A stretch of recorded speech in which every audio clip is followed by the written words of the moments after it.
बुजुर्ग महिला की निजी भूमि पर भूमाफिया की गिद्ध की नजर।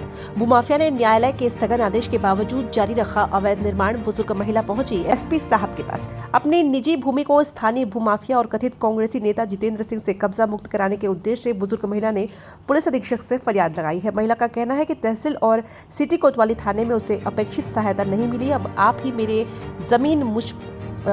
मेरी जमीन पर मुझे कब्जा दिलाओ एसपी साहब। फरियादी महिला का कहना है कि मेरे पुरखों की जमीन, मेरे खून पसीने की कमाई और कोई सड़क छाप भूमाफिया उस पर अपना कब्जा करने में लगा है। कहां तक उचित है? अपने मामले में प्रशासनिक निष्क्रियता को लेकर फरियादी महिला गुस्से में है। लगभग 62 साल की अरुंधति देवी के बताए अनुसार रायगढ़ शहर के गढ़ भीतर राजापारा न्यू मरीन ड्राइव मोहल्ले में अपनी नजूल शीट की जमीन है, जिसका समस्त शासकीय रिकॉर्ड उनके नाम पर है। उस पर कथित अवैध कब्जे के खिलाफ उसे अंततः मोर्चा खोलना पड़ रहा है। निशाने पर है भूमाफिया जितेंद्र सिंह, जो सेंट्रल स्कूल के पास हाउसिंग बोर्ड कॉलोनी का रहने वाला बताया जा रहा है। मामला इतना पेचीदा है कि मोहल्ले से लेकर एसपी ऑफिस तक हलचल मची हुई है। जानिए क्या है पूरा मामला।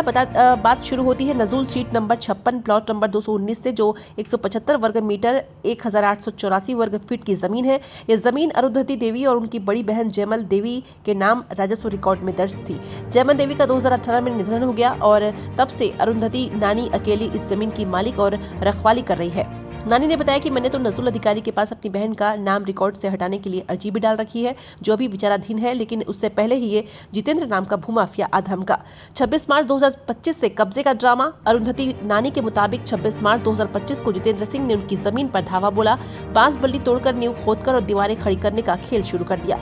अरुंधति देवी ने जब उसे टोका तो जवाब मिला, चुप रहो, ये अब जमीन हमारी है। इस पर वह बोली, मैंने मना किया, चिल्लाया, समझाया, पर वो कहाँ मानने वाला था। उल्टा तेजी से निर्माण शुरू कर दिया, जैसे कोई रेस जीतने की जल्दी हो। तहसीलदार न्यायालय का स्थगन आदेश भी बेअसर। अरुंधति नानी ने हार नहीं मानी। उन्होंने तहसीलदार नजूल रायगढ़ के पास धारा 250 छत्तीसगढ़ भू राजस्व संहिता के तहत जितेंद्र सिंह के खिलाफ शिकायत ठोक दी। नतीजा 27 मार्च 2025 को तहसीलदार ने साफ साफ आदेश दिया कि अवैध निर्माण अविलंब बंद करो, लेकिन भूमाफिया जितेंद्र सिंह ने इस फरमान को जूते की नोक पर रखा और जमीन पर अवैध कब्जे की नियत से निर्माण कार्य को जारी रखा, जिसे देखकर अरुंधति देवी का गुस्सा 7वें आसमान पर था। कोर्ट का आदेश इस भूमाफिया के लिए जैसे मजाक बन गया हो, जो उसे लगने लगा कि ये तो सरासर गुंडागर्दी है। कोतवाली में नहीं मिली राहत, एसपी बने आखिरी सहारा। अरुंधति देवी ने न्यायालय की अवमानना को लेकर सिटी कोतवाली का दरवाजा खटखटाया, लेकिन वहां से उन्हें कोई खास मदद नहीं मिली। मैं बूढ़ी औरत दिन भर चक्कर काटती रही, पर सुनवाई नहीं हुई। आखिरकार हार कर मुझे एसपी साहब की शरण में आना पड़ा। बुजुर्ग अरुंधति देवी ने अपनी आंखों से बहते आंसुओं के बीच बताया कि आज 12 अप्रैल को अरुंधति देवी ने रायगढ़ पुलिस अधीक्षक के नाम पूरी घटनाक्रम को लेकर एक लंबा चौड़ा ज्ञापन सौंपा है और उनके सामने अपील की है कि मुझे असहाय को भूमाफिया जितेंद्र सिंह के कृत्यों से मुक्ति दिलाए। मेरे निजी स्वामित्व की भूमि पर उसके अवैध निर्माण को पुलिस और प्रशासन की मदद से रोका जाए, साथ ही जमीन माफिया जितेंद्र सिंह के बन चुके हिस्से को भी ढाया जाए। इतना ही नहीं, उसे कोर्ट की अवमानना करने के जुर्म में सिविल जेल भेजा जाए, ताकि समाज में नासुर बन चुके उस जैसे दूसरे भूमाफियाओं के सामने कोर्ट के आदेश की अवमानना करना तथा किसी निरीह की भूमि पर कब्जा करने का दुष्परिणाम का संदेश मिल जाए। बुजुर्ग महिला की पुकार, अब इंसाफ चाहिए।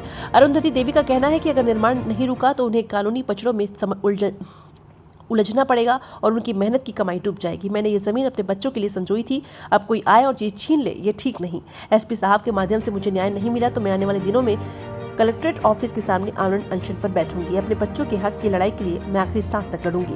हालांकि उनकी आवाज़ में दर्द और हौसला दोनों बराबर मिश्रित थे। क्या नाम है आपका? मेरे नाम अरुंधति देवी है।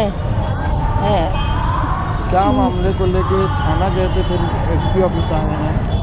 मैं अपने पिताजी के ज़मीन में घर बनाना चाह रही हूँ, तो उसमें जितेंद्र है ज़बरदस्ती कब्जा करके दीवार उठा दिया है और स्टे लगने के बाद भी नहीं मान रहा है। तो मैं शिकायत लेके एसपी थाना भी गई थी, वहाँ कुछ सुनाई नहीं हुआ, तो मैं एसपी साहब के पास आई थी शिकायत लेकर।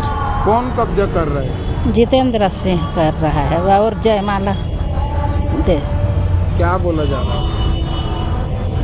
वो मैं बनाऊंगा उसमें घर करके। न्यायालय में आपने लगाया था, न्यायालय की तरफ से किसके तरफ से आदेश आया? तहसीलदार के तरफ से आदेश आया है। किसके तरफ से? आपके तरफ से कि उनके तरफ से? मेरे तरफ से आदेश आया है। कार्रवाई आप चाह रहे हैं? हाँ।